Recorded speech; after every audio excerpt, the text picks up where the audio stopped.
እሱ ለኛ ብሎ ስለሞተ እኛ ለሱ እንድንሞት አይፈልግም። እሱ ሞቶልሃል፣ አንተ ለሱ ብለህ ኑርለት ነው። እሱ ሞቶልሃል፣ አንተ በሕይወት ኑርለት፣ ከኃጢአት ተለይለት። እሱ ስላንተ ብሎ ከኃጢአተኞች ጋር ተቆጥሯል። አንተ ለሱ ብለህ ከኃጢአተኞች ቁጥር ውጣ፣ ከሰካራሞች ቁጥር ውጣ፣ ከወንጀለኞች ቁጥር ውጣ። ይሄ ነው የእግዚአብሔር ሐሳብ። መቼስ ዓርብ ዕለት እኮ ክርስቶስን ያልሰደበው ሰው የለም፣ ያልሰደበው ሰው የለም። እኔ በጣም የሚገርመኝ ከተሳዳቢዎች ሁሉ መንገድ ኃላፊዎች አሉ። በዛ ሲያልፉ እየወጡ ነው፣ ኢየሩሳሌም ገበያ ውለው ሊወጡ ሲሉ መንገድ ላይ ተሰቅሎ አዩ። ምንድነው አሉ። ወንጀለኛ ነው ተሰቅሎ ነው ሲሉ እነሱም መጥተው ሰደቡት ይላል። አሁን ምን ያውቃሉ? ጌታ ሲያዩት ንጉሥ ይመስላል እንዴ? ዓርብ ዕለት አይመስልም እኮ። በጥፊ የሚመታ ንጉሥ አለ እንዴ? የሚገረፍ ንጉሥ የለም። ደሙ እየፈሰሰ እየተጎተተ ሲወድቅ ሲነሳ እየታየ እንዴት ንጉሥ ሊባል ይችላል? ከፀሐይ ተምሮ ንስሐ ይገባል። እኛ ስንት ሰባኪን ያስተማረን እስቲ ንገሩኝ። ስንት ስብከት ሰማን? በተሰበክነው ልክ ማፍራት አቃተን እንጂ ንስሐ መግባት አቃተን እንጂ። ፀሐይ ለካ አስተምሮት ሰው ንስሐ ይገባል። ጴጥሮስን ንስሐ ያስገባችው ዶሮ ነች። ዶሮ ስትጮህ ወጥቶ አለቀሰ። እኛ ስንት ዶሮ ሲጮህ ሰምተናል። ከኔ ጋር ናችሁ? ምን ዶሮ ሰባኪያን ናቸው። ክርስቶስ እኮ ሚስማሩ ከእጁ አልወጣም። ገና እኮ የሾህ አክሊሉ ልቡ ድረስ ይሰማዋል። እያመመው ነው። የሚያደርጉትን አያውቁምና። እስቲ ልጠይቃችሁ ምእመናን፣ የበደሉን ሰዎች ምንም ያህል ቢበድሉን አይሁድ ክርስቶስ ላይ ያደረሱትን መከራ ያህል በድለውናል? አልበደሉም። የክርስቶስ ያህል አልተሰቃየንም። ልመናችን እኮ ጊዜያዊ ነው ምእመናን። የቀኝ ወንበዴ አይደለንም እኛ፣ የግራው ወንበዴ ነው። ወንብድናችን ላይ ችግር የለም፣ ሁላችን ወንበዴዎች ነው። ግን የቀኙ አይደለንም። የቀኙ ጌታ ሆይ በመንግስት በመጣ ጊዜ ምን በለኝ። የግራው ግን አንተ ክርስቶስ ከሆንክ ራስህንም እኛንም። አሁን እኛ የግራው ነን የቀኙ ነን? የግራው ነን። እግዚአብሔር የቀኙ ያድርገን። አቤት ከኃጢአት ጋር ያለን ፍቅር እኮ እንደው ምን አይነት ኮሚትመንት ነው! ትዳር አረግ ነው እኮ ኃጢአትን መላቀቅ አንፈልግም። ስለዚህ በኋላ ነው ንስሐ። እኔ ንስሐውን ብገባ እኮ ተመልሼ ኃጢአት መስራት አይቀርም። ታውቀው የለ የኔን ስራ የኔን ውሎ ታውቀው የለ። ባይሆን ቀስ ብዬ በኋላ ተረጋግቼ ንስሐ እገባለሁ።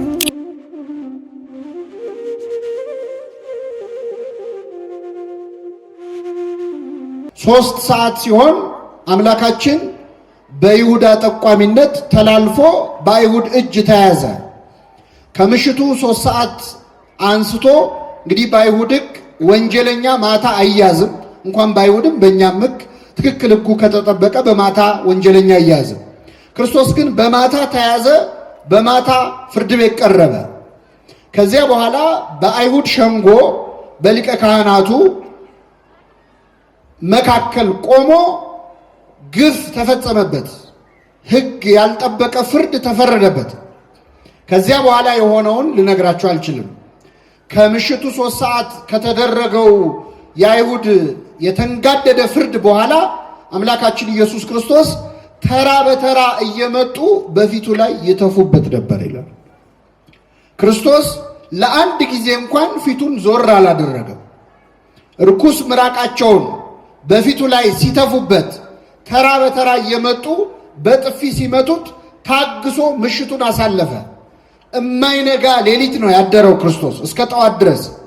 እጆቹን ጉድጓድ ውስጥ ወደ ላይ አስረው እያሰቃዩት በጥፊ የመቱት፣ በጥፊ የመታ ማን ነው? ትንቢት ተናገር እያሉት ይህችን ምሽት አምላካችን ኢየሱስ ክርስቶስ በጭንቅ ያሳለፈበት፣ ስለኛ ብሎ የተጨነቀ አምላክ ሁላችንን ከጭንቀት ያውጣል። ስለዚህ ይህ ምሽት በጣም ታላቅ ምሽት ነው ምእመናን። ቤተ ክርስቲያን የተመሰረተችበት፣ ምስጢረ ቁርባን የተከናወነበት፣ ጌታ ተንበርክኮ የሐዋርያቱን እግር ያጠበበት ነው። የነገው ዕለት ደግሞ ትክክለኛው ስቅለቱ የተፈጸመበት ጥንተ ስቅለቱ ነው። በዚያች ዕለት፣ በዚያች አስጨናቂ ዕለት ግን ደግሞ የድህነት ቀን፣ ቅዱሳን የተጠባበቋት ቀን፣ የመዳን ቀን ብለው ለረጅም ዓመት ይናፍቋት የነበረች ዕለተ ዓርብ ቀን አምላካችን ኢየሱስ ክርስቶስ ስለ ሁላችን በመስቀል ላይ ተሰቅሏል። በተሰቀለበት ዕለት ብዙ ነገር ሆኗል ምእመናን። ከዚያ መካከል ለዛሬው ምሽት አሁን ያነበብኩላችሁን የወንጌል ክፍል ብቻ እንማራለን። እግዚአብሔር አምላካችን እንዲያስተምረን የእርሱ ቅዱስ ፈቃድ ይሁንልን። ርዕሳችን ምንድን ነው? ጌታ ሆይ በሉ እስኪ። በመንግስትህ በመጣህ ጊዜ ምን በለኝ አስበኝ። ይህ ቃል ደጋግመን ስለሰማነው ምናልባት አዲስ ነገር የሌለው ይመስለናል፣ ግን በጣም ጥልቅ ጸሎት ነው ምዕመናን።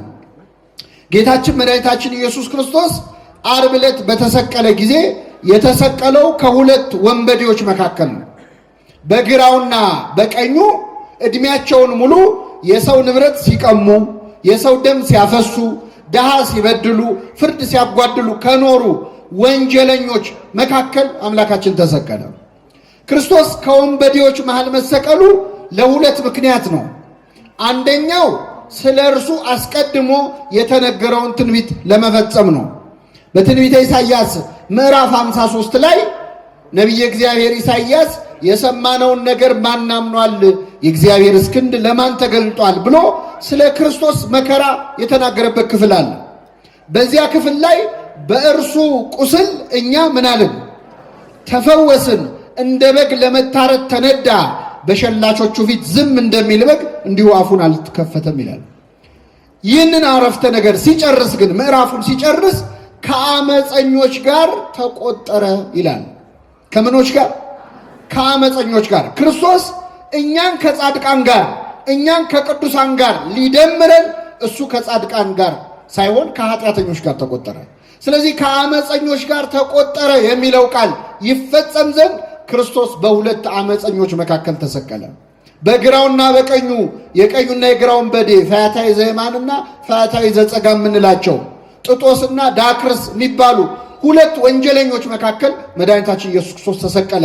እሱ ከወንበዴዎች መሃል የተቆጠረው ለምንድን ነው ካላችሁ፣ እኛን ከጻድቃን ጋር እንድንቆጠር ለማድረግ። በነገራችን ላይ ክርስቶስ እሱ ስለኛ ስለተሰቀለ እኛ ስለሱ ብለን እንድንሰቀል አይፈልግም።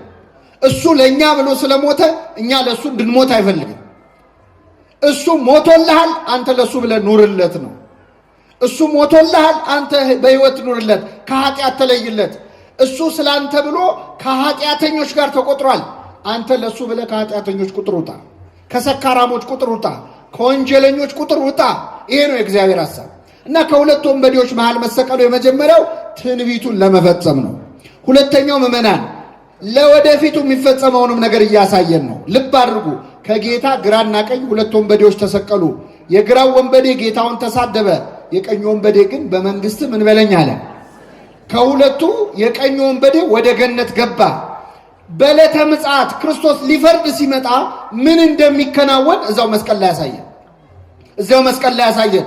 ክርስቶስ ዳግም ሊፈርድ ሲመጣ ኃጢአተኞችን በፍየል የተመሰሉ ኃጥአንን በግራው ጻድቃንን በቀኙ ያቆማቸዋል። እናንተ የአባቴ ቡሩካን ዓለም ሳይፈጠር ወደ ተዘጋጀላችሁ ወደ መንግስቴ ግቡ ውረሱ ይላቸዋል። በቀኝ ያሉት ወደ ገነት እንደሚገቡ ለማሳየት ዓርብ ዕለት በቀኙ ያለው ወንበዴ ወደ ገነት እንዲገባ አድርጎ አሳየን። ስለዚህ ክርስቶስ ትንቢቱንም ፈጸመ፣ ትንቢትም ተናገረ ማለት ነው። በዚህ ዕለት ምዕመናን ክርስቶስ ከሁለት ወንበዴዎች መሃል ተሰቅሎ እያለ በመጀመሪያ ሁለቱም ወንበዴዎች ይሰድቡት ነበር ይላል። የማቴዎስ ወንጌል ምዕራፍ 27ን ሄዳችሁ አንብቡት። የማቴዎስ ወንጌል ምዕራፍ 27 ላይ ሌሎች ሁሉ ሲሰድቡት፣ መቼስ ዓርብ ዕለት እኮ ክርስቶስን ያልሰደበው ሰው የለም። እኔ በጣም የሚገርመኝ ከተሳዳቢዎች ሁሉ መንገድ ኃላፊዎች አሉ። በዛ ሲያልፉ እየወጡ ነው፣ ኢየሩሳሌም ገበያ ውለው ሊወጡ ሲሉ መንገድ ላይ ተሰቅሎ አዩ። ምንድን ነው አሉ። ወንጀለኛ ነው ተሰቅሎ ነው ሲሉ እነሱም መጥተው ሰደቡት ይላል። አሁን ምን ያውቃሉ? ውስጥ በማያውቀው ነገር የሚሳደብ ሰው አለ። አሁን የሆነ ሰው ሲሰደብ ካየን ተጨምረን አብረን እንሳደባለን። ይሄ ሁሉ ሰው የሰደበው መቼስ ስድብ ቢገባው ነው ብለን ማለት እንደዚህ እኮ ነን። የወደቀ ዛፍ ምሳር ይበዛበታል ይባላል። የተሰደበው ላይ ስድብ ማዋጣት ልማዳችን ነው። ስለዚህ መጥተው ክርስቶስን ሰደቡት። በግራ በቀኝ ያሉት ወንበዴዎችም ሁለቱም ሰደቡት። በኋላ ግን ምዕመናን በቀኝ ያለው ወንበዴ ድንገት ሐሳቡን ቀየረና እጅግ አስደናቂ ጸሎት ጸለየ። ጌታ ሆይ በመንግስትህ በመጣህ ጊዜ ምን በለኝ አስበኛል። ምንድነው ይህንን ወንበዴ ከተሳዳቢነት ወደ ጸሎተኝነት የቀየረው? ምንድነው? ተራ ጸሎት ደግሞ አይደለም ጸሎቱ። እስቲ በደንብ አስተውሉት። ሁሌ ስለምትሰሙት እንደው አዲስ ነገር የሌለው እንዳይመስላችሁ። ለመጨረሻ ጊዜ ላስብላችሁ። ጌታ ሆይ በመንግስትህ በመጣህ ጊዜ ምን በለኝ አስበኝ። አራት ነገሮች ነው የተናገረ። የመጀመሪያ ጌታ ሆይ አለው ክርስቶስም። ጌታ ሆይ ቃል አክብሮ ነው፣ የማክበር ቃል ነው። እኛ ስንጸልይ በሰማያት የምትኖር ምናችን ሆይ እንደምንለው ጌታ ሆይ አለው። ክርስቶስን ጌታ ሆይ ማለት ምን ይገርማል። ብዙ ሰዎች እኮ ጌታ ሆይ ብለውታል። ብዙ ሰዎች ብለውታል። እንደው ጌታ ሆይ የሚሉት ሰዎች ከመብዛታቸው የተነሳ ጌታ ሆይ የሚለኝ መንግስቴን ምን አይልም አይወርስም እስኪል ደርሷል። ይህ ወንበዴ ግን ጌታ ሆይ ማለቱ ከሌሎች ሁሉ ሰዎች ይበልጣል። ምንድነው ካላችሁ ይህ ወንበዴ ክርስቶስን ጌታ ሆይ ያለው በዕለተ ዓርብ ነው። ዓርብ ዕለት ክርስቶስን ጌታ ሆይ ያለው ሰው የለም። የሰደበው አለ፣ በጥፊ የመታው አለ፣ የተፋበት አለ። ጌታ ሆይ ያለው የለም። ምናልባት ዛሬ ማታ ሐሙስ ማታ ጌታ ሆይ ያሉት ማን መሰሏችሁ? የሮም ወታደሮች በጥፊ መታውት ጌታ ሆይ በጥፊ የመታ ማን ነው ብለውታል። ስቃይ ላይ ያለ ጌታ ሆይ ማለት ከባድ ነው። አሳና እንጀራ በርክቶ ሲያበላ ደስ ብሏቸው ጌታ ሆይ ያሉታል። ሙት ሲያስነሳ አይተው ያመኑበት ጌታ ሆይ ያሉታል። ይህ ወንበዴ ግን ክርስቶስን ጌታ ሆይ ያለው የሾህ አክሊል ደፍቶ ደሙ እየተንጠፈጠፈ ያየው። ይህ ከባድ ነው። ጌታ ሆይ አለ። ጌታ ሆይ ብቻ አይደለም ያለው፣ በመንግስት አለ። በምን በመንግስት ማለት ምን ማለት ነው? የራስህ መንግስት አለ፣ አንተ ንጉስ ነህ እያለው። ንጉስ ነህ፣ ግዛት አለ፣ መንግስት አለ። በመንግስት በመጣ ጊዜ አለ። ምን እንዲህ ወንበዴ ምን ነክቶት ነው? ጌታ ሲያዩት ንጉስ ይመስላል እንዴ? ያርብለት አይመስልም እኮ ንጉስ አይመስልም። ለጲላጦስ አላለውም እንዴ? መንግስቴ በዚች ዓለም ብትሆን ኖሮ ወታደሮቼ ይዋጉልኝ ነበር ብሏል። በጥፊ የሚመታ ንጉስ አለ እንዴ? የሚገረፍ ንጉስ የለም። ደሙ እየፈሰሰ እየተጎተተ ሲወድቅ ሲነሳ እየታየ እንዴት ንጉስ ሊባል ይችላል? ይህ ወንበዴ ክርስቶስን ጌታ ያለው ያየው ዙፋን ላይ ተቀምጦ አይደለም፣ መስቀል ላይ ተሰቅሎ ነው። በትረ መንግስት ይዞ እንደ ነገስታት በክብር የበትረ መንግስቱን ይዞ አይደለም፣ በበትር ሲቀጠቀጥ ነው ያየው፣ ሲደበደብ ነው ያየው። ዘውድ ደፍቶ አይደለም ያየው፣ የሾህ አክሊል ደፍቶ ነው ያየው። ስቃይ ላይ ሆኖ ነው ያየው። ግን በመንግስት አለ አጠገቡ ያለው ንጉስ መሆኑን አውቋል። ዘላለማዊ ንጉስ፣ ሽረት የሌለበት ህልፈት የሌለበት ንጉስ። ምድራዊ ነገስታት በመንግስታቸው ወይ ይሻራሉ ወይ ይሞታሉ፣ ያልፋሉ። ወይ ህልፈት ወይ ሽረት አለባቸው። እግዚአብሔር ግን ለዘላለም ምንድነው? ንጉስ ነው። እኛ መተን አላነገስነው፣ እኛ ሞተንም ይነግሳል። እግዚአብሔር አወቀው። አጠገቡ ያለው ንጉስ መሆኑን አወቀና ጌታ ሆይ በመንግስትህ አለ። ኧረ በመንግስት ብቻ ብሎ ቢያቆም ይበቃ ነበር። ይገርማቸዋል። በመንግስት ምን ባልክ ጊዜ አይሰማም። ልብ አድርጉ። ይህ ወንበዴ ጌታን እያየው ያለው ሊሞት ትንሽ ቀርቶት ነው አይደለም? ነው አይደለም? ስቃይ ላይ ነው ያለው፣ ሊሞት ነው። ሞተህ አትቀርም። ከሞት ምን ትላለህ? ተነስተህ አትቀርም። ወደ ሰማይ አርገህ አትቀርም። ዳግም ልትፈርድ በመጣህ ጊዜ ማን ነገረው? ለዚህ ወንበዴ አጠገቡ ያለው ቁስለኛ፣ አጠገቡ ያለው መከረኛ ሞትን ድል አድርጎ እንደሚነሳ ተነስቶ እንደሚያርግ አርጎ ዳግም ሊፈርድ እንደሚመጣ ለዚህ ወንበዴ ማን ነገረው? ፈያታዊ ዘየማን መኑ መሐረከ ታይምር ዘንተ። ቅዱስ ያሬድ ኢትዮጵያዊ ሊቅ የቀኙ ወንበዴ ይህንን እንድታውቅ ማን ነው ያስተማረህ ይላል። አጠገቤ ያለው ቁስለኛ በህማም ላይ ያለ የህማም ሰው የተናቀው ክርስቶስ ንጉስ መሆኑን ሊፈርድ ዳግም እንደሚመጣ ማን ነገረ ብሎ ቅዱስ ያሬድ ይጠይቃል። ከዛ ራሱ ቅዱስ ያሬድ በመንፈስ ቅዱስ ተቃይቶ ራሱ ይመልሳል። ፈያታዊ ዘየማን መኑ መሐረከ ታይምር ዘንተ፣ የቀኝ ወንበዴ ይህን እንድታውቅ ማን አስተማረ ይልና ራሱ ቅዱስ ያሬድ ይመልሳል። ነቢያትን አልተከተልኩም አላስተማሩኝም፣ ሐዋርያትም አላስተማሩኝም። አላ ፀሐይ ቀጸበተኒ፣ ፀሐይ ጠቀሰችኝ፣ እሷም ባየው ጊዜ አመንኩኝ አለ። ማን ጠቀሰችኝ? ይህንን ወንበዴ ካጠገቡ ያለው አምላክ መሆኑን እንዲያውቅ ያደረገችው ማነች? ፀሐይ ነች። ለምን? ክርስቶስ በተሰቀለ ሰዓት ፀሐይ ጨለመ፣ ጨረቃ ደም መሰለ፣ ከዋክብት ረገፉ። ብርሃንን ያለበሳቸውን አምላክ እርቃኑን አናይም ብለው ጨለመች ፀሐይ። ስለዚህ የወንበዴ ፀሐይ ስትጨልም ሲያይ አጠገቡ ያለው የፀሐይ አምላክ መሆኑን አወቀና ጌታ ሆይ በመንግስትህ በመጣህ ጊዜ ምን በለኝ አለ? አስበኝ አለ። አያችሁ፣ ያደለው ከፀሐይ ይማራል። ከፀሐይ ተምሮ ንስሐ ይገባል። እኛ ስንት ሰባኪን ያስተማረን እስቲ ንገሩኝ። ስንት ስብከት ሰማን። በተሰበክነው ልክ ማፍራት አቃተን እንጂ ንስሐ መግባት አቃተን እንጂ። ፀሐይ ለካ አስተምሮት ሰው ንስሐ ይገባል። ጴጥሮስን ንስሐ ያስገባችው ዶሮ ነች። ዶሮ ስትጮህ ወጥቶ አለቀሰ። እኛ ስንት ዶሮ ሲጮህ ሰምተናል። ከኔ ጋር ናችሁ? ምን ዶሮ ሰባኪያን ናቸው፣ ሰባኪያን ናቸው። ያው ስወጣ ጠብቃችሁ ኩኩሉ እንዳትሉኝ እንጂ ሰባኪያን ናቸው። ዶሮ ሲጮህ ሰምቶ የዶሮ ጮት ሰምቶ ንስሐ ገባ። እኛ እንጮሃለን። ለምንድን ነው ንስሐ ማገቡት? ለነገሩ ዶሮም ላይ ችግር ምንድን ነው? ዶሮ ልብ ብላችሁ ከሆነ ጠዋት ከመጮሃ በፊት መጀመሪያ ትነሳና ምን ታደርጋለች? ክንፏን ምን ትላለች? ታራግፋለች። አራግፋ ነው የምትጮህ። አሁን እኛ የራሳችንን ኃጢአት አራግፈን መጮህ ስላቃተን ማትሰሙ። መጀመሪያ ሰባኪው ንስሐ ገብቶ ተዘጋጅቶ ሲሆን የዛኔ ጮቱም ይሰማል። አሁን ግን አብራችሁም ትጮሃላችሁ። ጭራሽ እንኳን ንስሐ ልትገቡ። ይህ ወንበዴ ፀሐይን አይቶ ነው ንስሐ የገባው ይላል ቅዱስ ያሬድ። ቅዱስ ያሬድ ይህን ሲል ቅዱስ ዮሐንስ አፈወርቅ ደግሞ የለም አይመስለኝም ይላል። ይህንን ወንበዴማ ልቡን የመለሰችው ፀሐይ ብቻዋን አትመስለኝም። በአራተኛው ክፍለ ዘመን የነበረው አፈወርቅ የተባለው የቤተ ክርስቲያናችን መምህር ምን ይላል? ይህ ወንበዴ ልቡ የተመለሰው በጌታ ንግግር ሳይሆን አይቀርም። ጌታ በተሰቀለ ጊዜ መስቀል ላይ 7 ቃላት ተናግሯል። የመጀመሪያው ቃል ምንድን ነው? አባት ሆይ የሚያደርጉትን አያውቁምና ይቅር በላቸው። ይገርማቸዋል። ክርስቶስ የሚያደርጉትን አያውቁምና ይቅር በላቸው ያለው ገና መስቀል ላይ ያለ ነው። ከኔ ጋር ናችሁ? አዎ፣ ገና ሚስማሩ ከእጁ ሳይወጣ። አሁን ከዚህ ጉባኤ ስትወጡ ምዕመናን፣ እዚሁ ጉባኤ ላይ ቆይታችሁ ስትወጡ አንድ ሰው እግራችሁን ቢረግጣችሁ ወይ ይቅርታ ቢል ትቀበላላችሁ? አትቀበሉ? ትቀበላላችሁ። ግን እግራችሁን ረግጦ ጭፍልቅ አድርጎ እያሸ ይቅርታ ቢላችሁስ ትቀበላላችሁ? መጀመሪያ እግርን ከእግሬ ላይ ምን በል አንሳ። ክርስቶስ እኮ ሚስማሩ ከእጁ አልወጣም። ገና እኮ የሾህ አክሊሉ ልቡ ድረስ ይሰማዋል። እያመመው ነው። የሚያደርጉትን አያውቁምና እኛ እኮ ይቅርታ ካረግን እንኳን ካለፈ በኋላ ነው። የዛሬ 10 ዓመት ምናምን የተበደለውን ነገር መቼስ ትቼልሻለሁ እንላለን። እሱንም አንልም። በእውነት የወጋ ቢረሳ ይኸው ታውቁታላችሁ።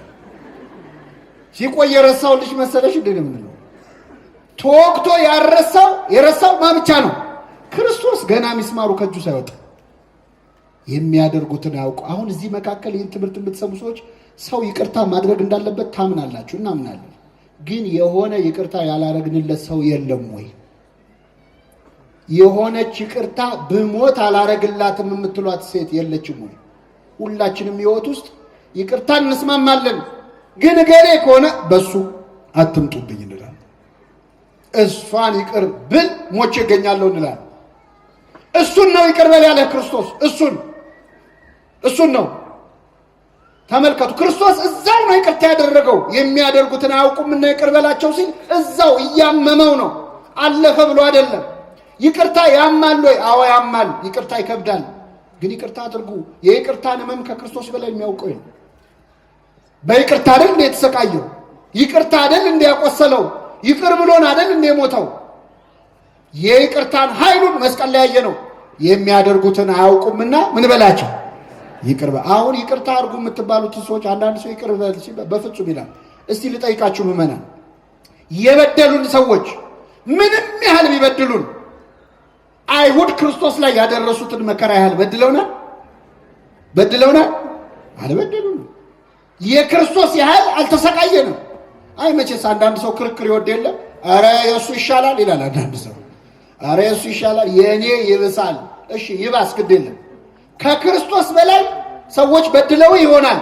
አንተ እንደ ክርስቶስ ንጹህ ነው ወይ? አይደለም። እሱ እኮ ንጹህ ሆኖ ነው የተበደለው። ግን የሚያደርጉትን አያውቁምና ይህንን የይቅርታ ልብ ለሁላችን ያድለን። ለጠቅላላ እውቀት አይደለም የምነግራችሁ። ይህን የምትሰሙ ሰዎች ይቅር በሉ የበደሏችሁን ሰዎች ለራሳችሁ ስትሉ። ቂም መያዝ ማለት ምዕመናን ሰው ለመጉዳት ብሎ መርዝ መጠጣት ማለት። ሰው ለማበሳጨት ብሎ መርዝ መጠጣት። የምትጎዳው ራስህ ነህ። ለምን ነፍስህን ታቆስላታለህ? እዛው መስቀል ላይ ይህንን ንግግር ተናገረ። ጌታ ይህን ሲናገር የቀኙ ወንበዴ ልቡ ተሰበረ። እኔ ባልደረሱብኝ ሰዎች ላይ ደርሼ የሰው ንብረት ስቀማ ደም ሳፈስን የኖርኩት እሱ ለሚያሰቃዩት ሰዎች ይጸልያል ወይ ብሎ ልቡ ተሰበረና ጌታ ሆይ በመንግስት በመጣህ ጊዜ ምን በለኝ፣ ለሰቃዮች ካዘንክማ ለኔ አልጨክንብኝም፣ እባክህ ማረኝ አለ ይላል ቅዱስ ዮሐንስ አፈወርቅ። ወንበዴውን የመለሰ ሁላችንን ይመልሰን። አባ ጊዮርጊስ ዘጋስጫ የተባለ ቅዱስ አለ በቤተ ክርስቲያናችን። ኢትዮጵያዊ ሊቅ አባ ጊዮርጊስ ዘጋስጫ ደግሞ እንደ ቅዱስ ያሬድ የዚህን ወንበዴ ልብ የመለሰው ፀሐይ ናት አይመስለኝም ይላል። እንደ ዮሐንስ አፈወርቅ የጌታ ንግግር እሱ ብቻ አይመስለኝም ይላል። ምንድነው ታዲያ ካላችሁ ይህ ወንበዴ የተሰቀለው ከጌታ በስተቀኝ ነው። የክርስቶስ የመስቀሉ ጥላ ያረፈው በቀኝ ያለው ወንበዴ ላይ ነበር። ስለዚህ የዚህ ወንበዴ ልቡ የተሰበረው ጌታ ሆይ ጥላህን አሳርፈህበት ሳይሆን አይቀርም ይላል። ክርስቶስ በሁላችን ላይ ጥላውን ያሳርፍብን። የጴጥሮስ ጥላ ሙት ያስነሳል ነበር እንዴ? የነ ጳውሎስ ጨርቅ ያድናል ነበር? የጌታ ጥላ እኮ ልብ ይቀይራል። እግዚአብሔር ጥላውን ይጣልብን በሁላችን ላይ እና የወንበዴ ጸለ ጌታ ሆይ በመንግስት በመጣህ ጊዜ ምን በለኝ፣ አስበኝ፣ እኔን አስበኝ፣ ስራዬን እንዳታስብብኝ። መንገደኛ እንኳን አብሮ ሄደ ይተዛዘን የለ ወይ? በመስቀል መንገድ ላይ አብረን ነበርን። እባክህን በመንግስትህም አስታውሰኝ፣ ምህረት አድርግልኝ፣ ስራዬን አይደለም እኔን አስበኝ ብሎ ጸለየ። ይህን ጊዜ ጌታ እውነት እውነት እልሃለሁ ዛሬ ከእኔ ጋር በገነት ትሆናለህ። ጸሎቱን ሰማው አልሰማው? የሁላችንን ጸሎት ይስማል። አቤት ምን አይነት ጸሎት ነው! ጌታ ሆይ በመንግስት በመጣህ ጊዜ ምን በለኝ። አሁን ይሄ ከወንበዴ የሚወጣ ጸሎት ነው። ይገርማል። የወንበዴ እኮ አይመስልም። ደግሞ ጸሎቱ የነፍስ ነው፣ የስጋ አይደል። በጣም ይገርማቸዋል። እኛ እኮ አንጸልየውም። ዛሬ አንጸልየው። ከኔ ጋር ናችሁ ምዕመናን? አሁን እዚህ ጉባኤ ላይ ያለ ነው ምዕመናን እንደው ተሳክቶልን ኢየሩሳሌም ጉዞ ብትሄዱ ደስ ይላችኋል አይላችሁ? ያድርሰን እግዚአብሔር። አሁን ኢየሩሳሌም እንደው በአንድ በትልቅ አውሮፕላን እዚህ ያለው ምዕመን በሙሉ ተሳፍሮ በአውሮፕላኑ እየሄደ እያለ አያድርገውና ምሳሌ ነው አይዟችሁ፣ አያድርገውና አውሮፕላኑ ከአብራሪዎቹ ቁጥጥር ውጪ ሆኖ እንደው እየበረረ ወደ መሬት መምዘግዘግ ቢጀምር ሁላችንም እንጮሃለን። ወደ ማን? ግን አልተሳካም። አውሮፕላኑ ባህር ውስጥ ገባ፣ መስጠም ጀመረ። እንጮሃለን። ወደ ማን? ምን አርግ ብለን? አድነን። ግን አልተሳካም። ውሃው አንገታችን ጋር ደረሰ። አሁን ልንሞት ትንሽ ደቂቃ ነው የቀረን። እንጮሃለን። ወደ ማን? ምን አርገን ብለን? እንደው አንድ ሰው እንኳን በመንግስት አስበኝ አይልም። እንደው አንድ ሰው እባክህ እንደው ነፍሴን አደራ አይልም። ሁላችንም ሐሳባችን ከዛች ባህር ወጥቶ ኑሯችንን ለመቀጠል። ልመናችን እኮ ጊዜያዊ ነው ምዕመናን። የቀኙ ወንበዴ አይደለንም እኛ፣ የግራው ወንበዴ ነው። ወንብድናችን ላይ ችግር የለም፣ ሁላችንም ወንበዴዎች ነን። ግን የቀኙ አይደለንም። የቀኙ ጌታ ሆይ በመንግስት በመጣ ጊዜ ምን በለኝ። የግራው ግን አንተ ክርስቶስ ከሆንክ ራስህንም እኛንም። አሁን እኛ የግራው ነን የቀኙ ነን? የግራው ነን። እግዚአብሔር የቀኙ ያድርገን። ልመናችን ምድራዊ ጊዜያዊ። ስለት ሲነገር አትሰሙ? በእርግጥ ስለት ሰው ለፈለገው መሳል ይችላል። ግን ስለቶቻችን በሙሉ እኮ ምድራዊ ናቸው። ስራ የለኝም ነበር ስራ ስለሰጠኝ፣ ትምህርቴን ማለፍ ፈልጌ ነበር ስላለፉ፣ ውጭ ሀገር ልሄድ ቪዛ ስለተመታል። እንደው አንድ ሰው ለነፍሱ አይሳልም። ለንስሐ አብቃይ ብዬ ነበረ ንስሐ ስለገባው፣ ስጋውን ደሙን ስለተቀበሉ፣ እንደው ምላሴ ኃይለኛ ሆኖ ከሰው ያጣላይ ነበር ምላሴን ዝጋልኝ ብዬው አፌን ስለዘጋልኝ የሚል ስለተሰምታችኋል? የለም። እንደው ለነፍሳችን ለመሳል ያብቃል። ይህ ወንበዴ ግን ጌታ ሆይ በመንግስት በመጣ ጊዜ ምን በለኝ አስቀድማችሁ ጽድቁንና መንግስቱን ፈልጉ፣ ሌላ ሁሉ ይጨመርላችሁ። አባታችን ሆይ በሰማያት የምትኖር ስምህ መንግስትህ። አያችሁ፣ መጀመሪያ የምንለምነው መንግስት ነው። ፈቃድ በሰማይ እንደሆነች እንዲሁም ከዛስ የዕለት እንጀራችን ስጠን። አያችሁ፣ እግዚአብሔር የሚፈልገው ጸሎት እንዲህ ነው። እኛ ብንሆን አሁን አባታችን የዕለት እንጀራችን ስጠን ብለን ነው የምንጀምረው። እግዚአብሔር ግን መጀመሪያ መንግስቱን እሹ ነው የሚለው፣ በኋላ ይደርሳል የእንጀራው ነገር። የሥጋው ነገር በኋላ ይደርሳል። ይህ ወንበዴ የጸለየውን ጸሎት ለመጸለይ ሁላችን ያብቃል። ጸሎቱን ሰምቶ ክርስቶስ ምን አለው? እውነት እውነት እልሃለሁ ዛሬ ከኔ ጋር በገነት ትሆናለህ አለው። ይህ ሰውዬ ገነት ገባ። ይገርማቸዋል። ዛሬ ከኔ ጋር በገነት ትሆናለህ። እንዴት ገባ? እኔ ወደ ሰውየው ሳልመጣ በፊት እንዴት ገነት ሊገባ ይችላል? እድሜውም ሙሉ ወንበዴ ሆኖ ከርሞ ባለቀ ሰዓት ነው የለመነው። የለመነው ልመናና የተሰጠው መልስ ራሱ ይለያያል። እሱን ነግራቸዋል። ይህ ወንበዴ በዚች ንግግሩ ብቻ ነው ወይ የገባው? በቃሉ ብቻ ጌታ ሆይ በመንግስት በመጣ ጊዜ አስበኝ ስላለ ነው። አንዳንድ ሰዎች እንደው ስራ አያስፈልግም በጎ ስራ የሚሉ ሰዎች እችን ለመጥቀስ ይሞክራል። ግን የወንበዴ ይገርማቸዋል። ልመና ብቻ አይደለም ያቀረበው። ከፍ ብዬ ላንብብላችሁ። በግራና በቀኝ ተሰቅለው የነበሩት ይሰድቡት ነበረ። በግራ ያለው አንተ ክርስቶስ ከሆንክ ራስህንም እኛንም ምን በል አድን ብሎ ሰደበው። ይህን ጊዜ በቀኝ ያለው ምን አለ? ጓደኛውን ገሰጸው። ምን አለ? አንተ በዚህ ፍርድ ውስጥ እያለ እግዚአብሔርን አትፈራውም? ምን አለ? የመጀመሪያው የዚህ ወንበዴ መልካም ስራ እዛው መስቀል ላይ የተሰራ ስራ ማለት የመጀመሪያው መልካም ስራው ጓደኛውን መምከሩ ነው። እዚህ ፍርድ ላይ ሆነ እግዚአብሔርን አትፈራውም ወይ? ፍራው። ከዚህ በላይ ምን ስብከት አለ? የጥበብ መጀመሪያ በቃ ጓደኛውን መከራያችሁ። አሁን ብዙዎቻችን እዚህ መሃል ብዙ ወጣቶች አላችሁ። ወጣቶች አብረን ኃጢአት እንሰራለን፣ አብረን ግን ንስሐ እንገባ። አብረን እንወድቃለን፣ አብረን ግን አንነሳ። አብረን እንስከር፣ አብረን እናመንዝር እንላለን፣ አብረን ንስሐ እንግባ ግን መባባል ላይ ችግር አለ። ይህ ወንበዴ ብቻውን አይደለም ሊድን የሞከረው፣ ጓደኛውን መከረ። አንተ በዚህ ፍርድ ላይ ያለ እግዚአብሔርን አትፈራውም? ምን አለ? አንድ በሉ። ሁለት ከዚያ ምን አለ? እኛስ በሚገባ ተፈርዶብናል አለ። ምን ማለት ነው? በመስቀል ላይ ለመሞት የሚያበቃ ኃጢአትን ምን ብለናል? ሰርተናል። ተናዘዘ ኃጢአቱን። አያችሁ፣ ጊዜው ስለማይበቃ ኃጢአቱን ለመዘርዘር በአጭር ቋንቋ ለተረገመው የመስቀል ሞት የሚያበቃ ኃጢአትን ምን ብለናል? ሰርተናል አለ። ስለዚህ አንድ ጓደኛውን መከረ፣ ሁለተኛ ንስሐ ገባ። ለመስቀል የሚያበቃ ኃጢአትን ምን ብለናል ብሎ ሰርተናል። ሶስተኛ ይህ ግን ክፋትን አላደረገም። እስኪ በሉ ይህ ግን ክፋትን አላደረገም። ለማን ነው እየመሰከረ ያለው? ለክርስቶስ። አላደረገም ማለት ዓርብ ዕለት እስቲ ለክርስቶስ መጥቶ ምንም ክፋት አላደረገም ብሎ የመሰከረ አንድ ሰው አለ? የለም። በዋለበት የዋሉ ባደረበት ያደሩ ሐዋርያቱ ከዮሐንስ በስተቀር እግሬ አውጪኝ ብለው ብን ብለው ጠፍተው ብቻውን ነው ክርስቶስ። ማን መሰከረለት? አይናቸውን ያበራላቸው ሰዎች አይናችንን አበራው እንጂ ምን አጠፋ አላሉ። ያቺ ደም ይፈሳት የነበረ ሴት 12 ዓመት የልብሱን ጫፍ ነክታ ደሟ ቀጥ ያለው ደሜን ቀጥ አረገው እንጂ ምን አጠፋ አትንኩት አላለች። 5000 ሕዝብ አሳና እንጀራ በርክቶ ሲበላ ጥርቅ አድርገው የበሉት ሰዎች አበላን እንጂ ምን አጠፋ አላሉ። ካልጋ ቁራኛ ከደዌ ዳኛ ከ38 ዓመት በሽታ ያስነሳው ሰውዬ እንኳን አልመሰከረለትም። እንደውም በጥፊ መቶታል። ይገርማቸው።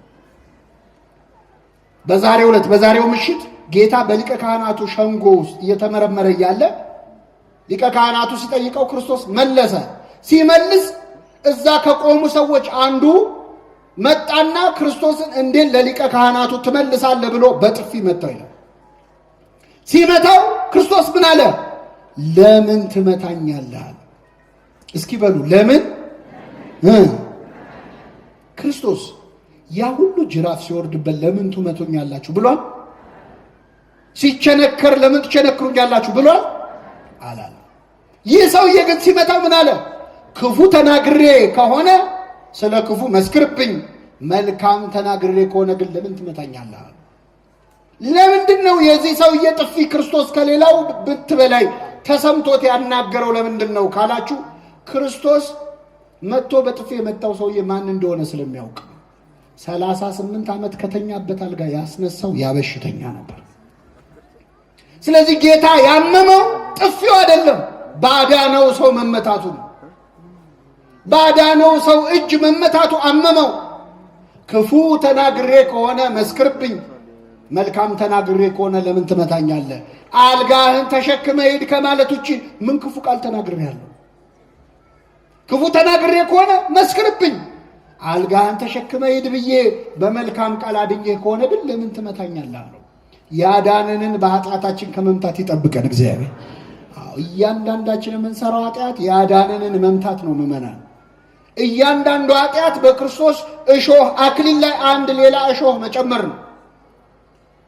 አመመው ክርስቶስ ለምን ትመታኛለህ? ያን ቀን ማንም አልመሰከረለትም። ይህ ወንበዴ ግን በአደባባይ መሰከረ። ይህ ግን ምንም ክፋትን አላደረገም፣ እኛንን የሚገባንን የምንቀበለው አለ። ከዚህ በኋላ ዞሮ ወደ ጌታ ሆይ በመንግስትህ በመጣህ ጊዜ ምን በለኛል?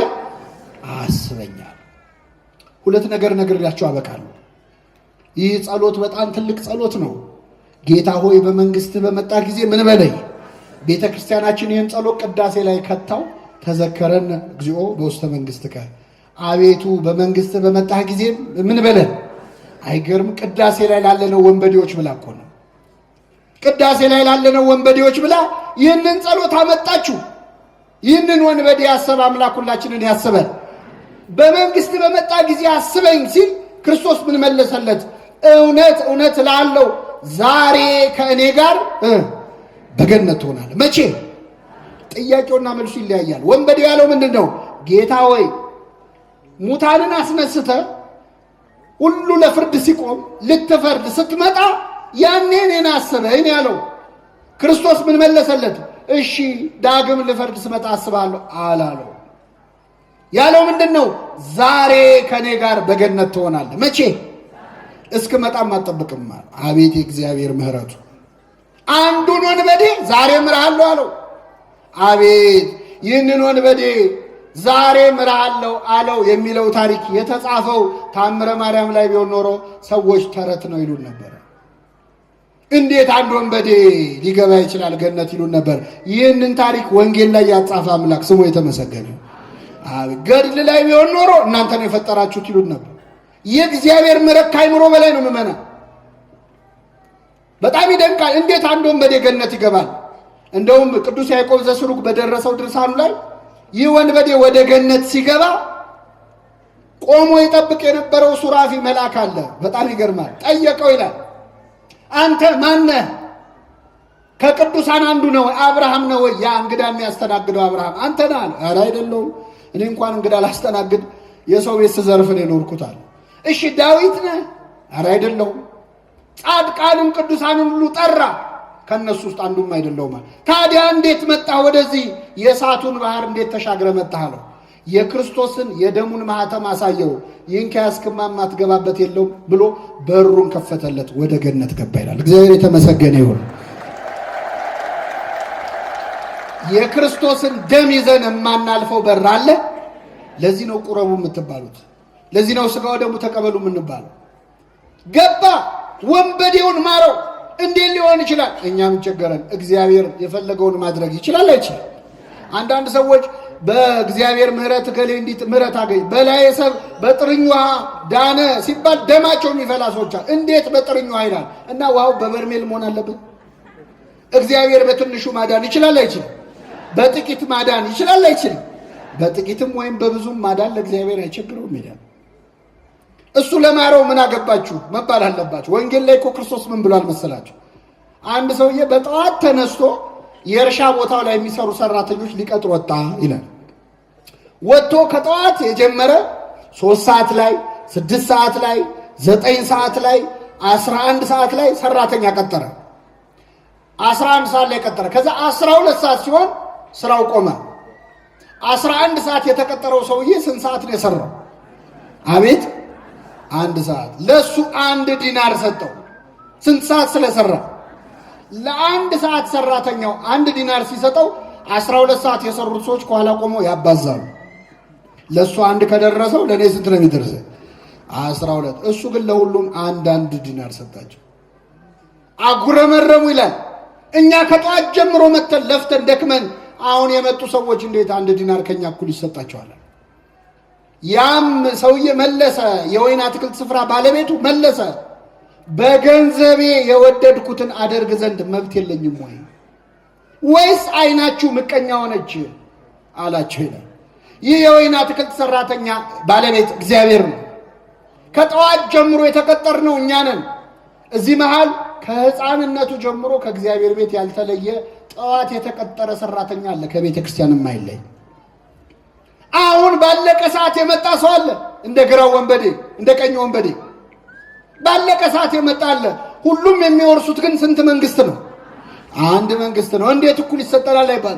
እኛም ቅዱስ ጊዮርጊስም የምንወርሰው መንግስት አንድ ነው። ክብሩ ይለያይ ይሆናል፣ መንግስቱ ግን ስንት ነው? አንድ። እግዚአብሔር በገንዘቡ የፈለገውን ማድረግ ይችላል አይችልም? እኛ ጨካኞች ስለሆነ እግዚአብሔር እንደኛ ጨካኝ የሚሆን ይመስላል። ና ግባ አለው። ዛሬ ከኔ ጋር በየት ትሆናለህ?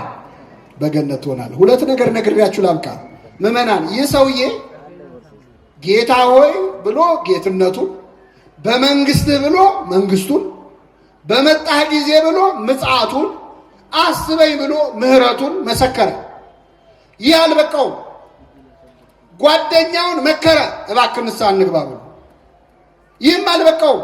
የክርስቶስን ንጽህና በአደባባይ ምን አለ? መሰከረ። ይህም አልበቃውም። እኛ ለመስቀል ሞት የሚያበቃ ኃጢአት ሰርተናል ብሎ ንስሐ ገባ። ይህ አሁን የነገርኳችሁን ነገሮች ሁሉ ያደረገው ከ30 እስከ 40 ሰከንድ ቢፈጅበት ነው፣ ወይ 1 ደቂቃ ቢፈጅ ነው። በ1 ደቂቃ ይህን ሁሉ ስራ ሰርቶ ነፍሱን አዳነ። እንደውም አንዱ ባለቅኔ ምን አሉ? ይሄ ሰውዬ ወንበዴ ነበር አይደል? ነበር አልነበረም? ስራው ስርቆን ነበረ እና መጨረሻ ላይ ምን ሰረቀ ብትሉ እዛው መስቀል ላይ ገነትን ሰረቀ ይላሉ። አዎ ይችልበታል አይደል? መቀማት ገነትን ሰረቀ። ሱራፊ እዛ ሰይፍ ይዞ የገነትን በር ይጠብቃል። እሱ ከባለቤቱ ጋር ጨርሶ መጣ። አስገራሚ ወንበዴ ነው አይደል? አዎ ባለቤቱን ይቅርታ ጠይቆ ጨርሶ ጉዳዩን መጣ። ይህንን ሁሉ ነገር ያደረገው ግን በ30 ደቂቃ ነው፣ በ30 ሰከንድ ነው፣ ወይ በ1 ደቂቃ ነው። እሺ ደስ ይበላችሁ፣ በ1 ሰዓት ነው። እኛ ህይወታችንን ሙሉ ማድረግ ያልቻለውን እሱ በዚህ ደቂቃ አደረገው። እኛ ንስሐ ለመግባት ስንት ምክንያቶች ነው ያሉ? ተማሪው ቆይ ትምህርቴን ልጨርስ ይላል። ሰራተኛው ቆይ ከጡረታ ልውጣ ይላል። ልጅ ያላቸው ቆይ ልጄን ላሳድግ ይላል። ልጁ ሲያድግ ቆይ ላስመርቀው ይላል። ሲመረቅ ቆይ ልዳረው ይላል። ንስሐ ላለመግባት ምክንያታችን ብዛቱ። እኔ የኔን ስራ ታውቀው የለ እንደ እኔ እኮ ነጋዴ ነኝ፣ አሁን ከስራዬ ጋር አይሄድም፣ አይመቸኝም ይላል ብዙ ሰው።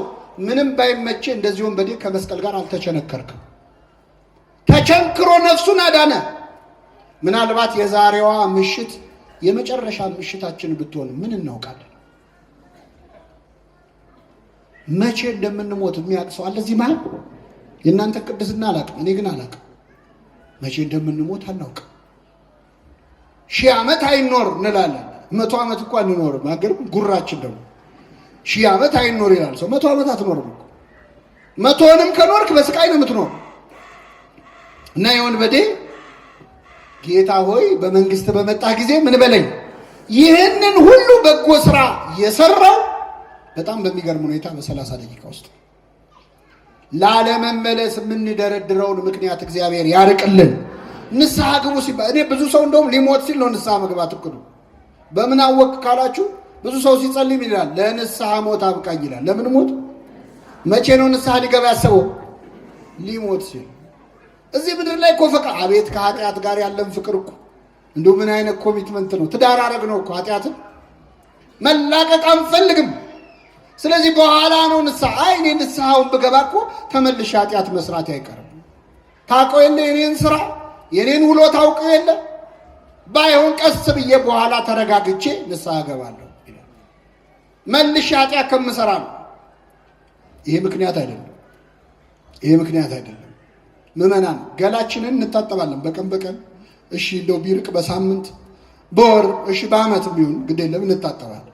ገላችንን ታጥበን መልሰን እንቆሻለን። አንቆሽሽ አይሰማኝም። ስለዚህ መቆሸሻችን ለማይቀር አንደኛውን ጠርቀምቀም ብሎ ለምን ስንሞት አንታጠቡ ትላላችሁ? የእስካሁኑን እንታጠበው የቀረውን እግዚአብሔር ያውቃል አይደለም? አዎ ከስጋ በመታጠብ ከሚመጣብን ቆሻሻ ከምናስወግደው ቆሻሻ በላይ ኃጢአት እኮ የበለጠ ነው፣ የከፋ ነው፣ ነፍስ የሚያቆሽሽ ነው። ስለዚህ ቀጠሮ አትስጡ። የወንበዴ የቀረችውን ሰዓት ወሰነባት። የመዳን ቀን መቼ ነው? ዛሬ አይደለም አሁን ነው የሚለው። ዛሬማ ብዙ ነው። ዛሬማ ከጠዋት እስከ ማታ እኮ ነው። እስከ ሌሊቱም እኮ ዛሬ ነው። የመዳን ቀን መቼ ነው? አሁን ነው። ቅዱስ ዮሐንስ ወንጌላዊ ይገርማቸዋል። በነገው ዕለት ጌታ ተሰቅሎ ሲሰቃይ አይቶ የክርስቶስ መከራ ከልቡ አልጠፋ ብሎት ነበር። በዚህ ምክንያት ፊቱ በሐዘን የጠቆረ ነበር። ቁጹረ ገጽ ነው የሚባለው። ዮሐንስ ከዚያ በኋላ ብዙም አይስቅም ነበር በሕይወት ዘመኑ። ሳቅ ሲስቅ ያየው ሰው የለም። ሐዘን አልጠፋም። የጌታ መከራ አይኑ ላይ ስላለ ማለት። ጌታ ተነስቶ እንኳን ግን አይረሳም። እና አንድ ቀን ግን ይገርማቸዋል፣ እንደው ከአንጀቱ ስቋል ይባላል። ቅዱስ ዮሐንስ ሆዱን ይዞ ስቋል። ምንድነው ያሳቀው? አንድ ሰውዬ ልብስ ሲያሰፋ አይቶ፣ ማሰፋቱ አይደለም ልብስ እያሰፋ ይከራከራል። አሳጥረው እዚህ ጋር በደንብ ጠበብ አድርጋት፣ አደራ እጁን እንዲያርገው እግሩን እንዲያርገው እያለ ልብስ ሲያሰፋ የእግዚአብሔር መልአክ መጣና ለወንጌላዊ ዮሐንስ በጆሮው አንድ ነገር ነገረው። ይሄ ሰውዬ ልብስ የሚያሰፋው ሰውዬ ነገ ጠዋት ይሞታል አለ። መቼ ነው የሚሞተው? አሁን ምን እያደረገ ነው? አደራ ጠበብ እንዳይል አደራ እዚህ ጋር ይላል። ሊገነዝበት እኮ ነው። ትስቃላችሁ አይደለ? ጠባቂ መልአካችን በእኛ የሚስቀው እንደዚህ ነው። እኛስ መቼ እንደምንሞት ምን እናውቃለን? መቼ እኔ የሚገርመኝ ሰው ቀብር ላይ ቆሞ እኮ ያቅዳል። ቀብር እየቀበርን እኮ እናቅዳል። በጣም እንደው ቀብር ላይ እንኳን ትንሽ አቶ እየተቀበረ ከንፈር እየመጠጥን አሁን ከዚህ በኋላ እዛ ሄጄ ከዛ ቤት ገብቼ ከቤት በኋላ አረ ቀብር ላይ ነገ አንተ ትሞታለህ። አሁን እንኳን አስታውሰው ውስጥ አንተ በዚህ ፍርድ ላይ ሳለህ እግዚአብሔርን አትፈራውም አለው ጓደኛውን ሲመክረው። በዚህ ጭንቀት ላይ እያለ በዚህ ሁሉ ነገር በተበላሸበት አገር ላይ እየኖርን አሁን እግዚአብሔርን ያልፈራን መቼ ልንፈራ ነው? በየቀኑ ደም ሲፈስ እያየን፣ ግፍ ሲፈጸም እያየን፣ እርስ በርስ ሰው ከሰው ሲተላለቅ እያየን በዚህ ፍርድ ላይ ያለን እንኳን እግዚአብሔርን አንፈራው? መቼ ነው የምንመለስ? ምን ሲከሰት ነው የምንመለሰው? ምን ሲከሰት? በጣም ይገርማል። የዚህን ወንበዴ ልብ የመለሰ አምላክ የሁላችን ልብ ይመልሰው። ከዚያ ምን አለ? ጌታ ወይ በመንግስት በመጣ ጊዜ አስበኝ ሲለው፣ እውነት እውነት እልሃለሁ ዛሬ ከኔ ጋር በገነት መቼ? ዛሬ ከኔ ጋር በገነት ትሆናለህ። አንዳንድ ሰዎች ጥምቀት አያስፈልግም የሚሉ መናፍቃን ይሄ ወንበዴ መቼ ተጠመቀ ይላሉ። ሰዓት አለ ስለተባልኩ እችን ጨምሬ ወደ መጨረሻው ነጥብ እመጣለሁ። ከኔ ጋር ናችሁ? እግዚአብሔር ከሁላችን ጋር ይሁን። ይህ ወንበዴ መቼስ ሰው ካልተጠመቀ የእግዚአብሔርን መንግስት ሊወርስ፣ ታዲያ የወንበዴ መቼ ተጠመቀ ብለው ጥምቀት አያስፈልግም ለማለት የሚሞክሩ ሰው ይሄ ሰውዬ ተጠምቋል። እንደውም እንደሱ የተጠመቀ ብዙ ጥምቀት የተጠመቀ የለም። የተጠመቀበትን ምክንያቶች ላሳያችሁ። አንደኛ የሮሜ መልእክት ምዕራፍ 6 ከቁጥር 6 ላይ የተጠመቃችሁ ሁላችሁ ከክርስቶስ ጋር በሞቱ ተባብራችኋል ይላል። ሕፃን ሆነን ስንጠመቅ ክርስትና ስንነሳ ካህኑ ወስዶ ውሃ ውስጥ ይጨምረናል፣ ይዘፍቀናል። ከዛ ከውሃው ምን ይለናል? ያወጣናል። ወደ ውሃው ስንገባ ከክርስቶስ ጋር ተቀበርን። ከውሃው ስንወጣ ከክርስቶስ ጋር ምን አለን? ተነስ። ስለዚህ መጠመቅ ከክርስቶስ ጋር መሞት ነው። ከኔ ጋር በሉ። መጠመቅ ከክርስቶስ ጋር መሞት ነው። መጠመቅ ከክርስቶስ ጋር ምን ማለት ነው?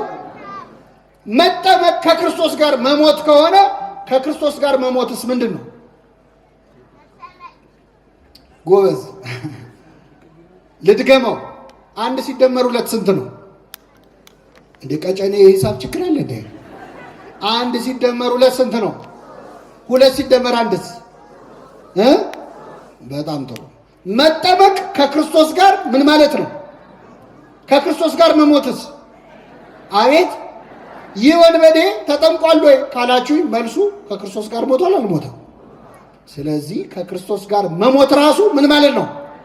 አምኖ ስለሆነ ይቅር በላይ ብሎ ስለሆነ ከክርስቶስ ጋር መሞቱ ራሱ እንደምን እንደ ጥምቀት ይቆጠራል። 1 በል 2 ክርስቶስ ከደቀ መዛሙርቱ መካከል ዮሐንስና ያዕቆብ የተባሉት እናታቸውን ላኩ ወደ ጌታ አማላጅ አድርገው። እናቲቱ ምን አለች? ጌታ ወይ በምትነግስ ጊዜ እንግዲህ ክርስቶስ እነግሳለሁ ሲል ሰምታለች። እነግሳለሁ ሲል መንግስት ያቋቁማል መስሏት እኮ ክርስቶስ እነግሳለሁ ያለው በምን ላይ ነው? በመስቀል ላይ ነው። እደፋለሁ ያለው የሸዋ አክሊል እና እነግሳለሁ መንግስት ተሰጠኝ ስልጣን ተሰጠኝ ሲል ስለሰማችሁ እነሱም ስለሰሙ ሐዋርያት ጌታ እስኪያርግ ድረስ የክርስቶስ መንግስት ምድራዊ መስሏቸው ነበር። ስለዚህ ምን አለችው? በነገስክ ጊዜ በክብርህ ልጆቼን በግራና በቀኝ አድርግልኝ አለችው።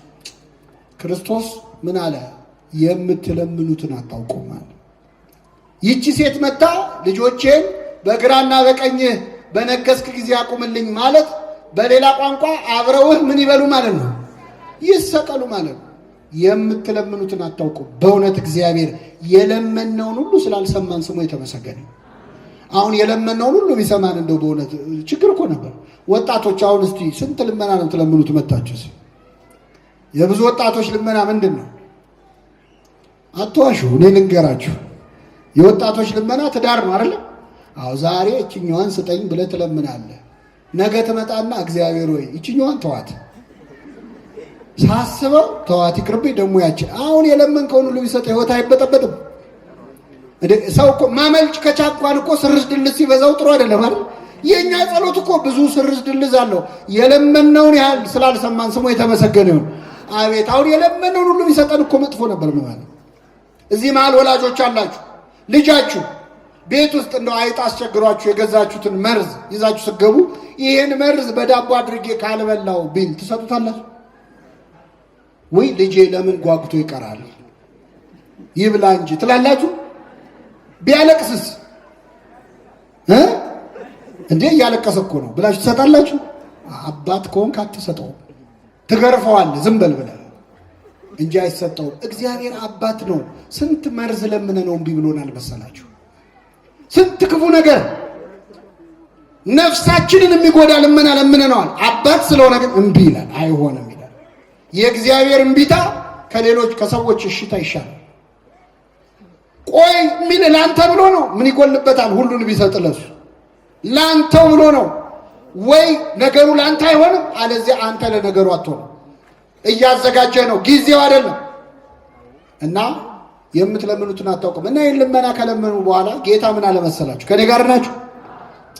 እኔ የምጠጣውን ጽዋ ልትጠጡ፣ እኔ የምጠጣውን ጽዋ ልትጠጡ፣ እኔ የምጠመቃትን ጥምቀት ልትጠመቁ አትችሉም አለ። አሁን በደንብ አስተውሉ ምዕመናን፣ ስብከት አይደለም ይሄ ትምህርት ነው። እኔ የምጠጣውን ጽዋ በሉ ልትጠጡ፣ እኔ የምጠመቀውን ጥምቀት ልትጠመቁ አትችሉም አላቸው። ሁለት ነገር ነው ያለው ክርስቶስ። ጥምቀቴን ልትጠመቁ ጽዋዬን ልትጠጡ አትችሉም ማለት ሲል ምን አሉት? እንችላለን አሉት። እንችላለን ሲሉት ምን አለ ጌታ? ጽዋዬንስ ትጠጣላችሁ፣ በግራና በቀኝ መቀመጥ ግን ከአባቴ ዘንድ ለተሰጣቸው ነው አለ። አስተውሉ። ቅድም ጥምቀት ያላትን አሁን በግራና በቀኝ መቀመጥ አላት። ከክርስቶስ ጋር አብሮ መሰቀል፣ በግራ በቀኝ መቀመጥ ጥምቀት ተብሎ የተነገረው በራሱ በክርስቶስ አንደበት። ከዚያ ውጪ ኢትዮጵያዊ ሊቅ ቅዱስ ያሬድ እምገቦከ ውህዘ ማይ፣ ከጎንህ ውሃ ፈሰሰ ወቀደሶ ለፈያታይ፣ ወንበዴውን ቀደሰው ይላል። ስለዚህ ከክርስቶስ ደም የፈሰሰው ውሃና ደም ይህንን ወንበዴ ቀድሶታል። ይሄ ቢያመልጠው እንኳን ሲኦል ወርዶ ክርስቶስ ለነፍሳት ቀኝ እጁን ሰጥቶ ቀኝ እጄን ሰጥቷቸው ወኮነቶም ጥምቀተ፣ ጥምቀት ሆነቻቸው ይላል። ይሄ ሁሉ ጥምቀት አላለፈውም ይህንን ወንበዴ። ይሄም ቢያልፈው ምዕመናን፣ በብሉይ ኪዳን የነበሩ ሰዎች ጥምቀት ሳይሰራ ነው የሞቱት። ይህ ወንበዴ ባይጠመቅ እንኳን በክርስቶስ ማመኑ ያድነዋል። ስለዚህ እናይቶ ጌታ ሆይ በመንግስት አስበኝ ለሚለው ጸሎት ምን አለ? እውነት እውነት እልሃለሁ ዛሬ ከኔ ጋር በገነት ሆናል። የመጨረሻ የምነግራችሁ ምዕመናን፣ ወንበዴው የጸለየው ጸሎትና ክርስቶስ የመለሰለት መልስ ይለያያል። እሱ የጠየቀው በምጽአትህ ነው ያለው፣ አስበኝ ነው። እሱ ግን ዛሬ ያለው እኛ ከምንለምነው ልመና በላይ የማን መልስ ይበልጣል? ጥቂት ሲለምኑት ብዙ የሚሰጥ አምላክ ነው። ለነገ ሲለምኑት ለዛሬ የሚያደርግ አምላክ ነው።